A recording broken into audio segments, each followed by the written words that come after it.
Hey guys, welcome back with me again in this channel. On today's tutorial, I'm going to show you how you can find and apply certain effects on your videos in CapCut. So if you want to a specific effect that you want to use, you can easily use this search column on the effects. So you can just click on effect, video effects. So here, for example, I'm going to find some retro effect. Click on the search column at the top and type in retro.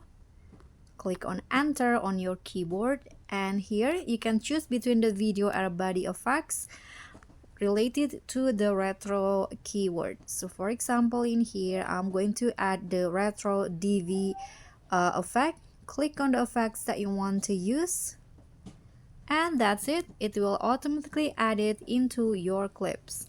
So that's all for me. Thank you so much for watching. Don't forget to like, comment, and subscribe. Also click on the thanks. Bye.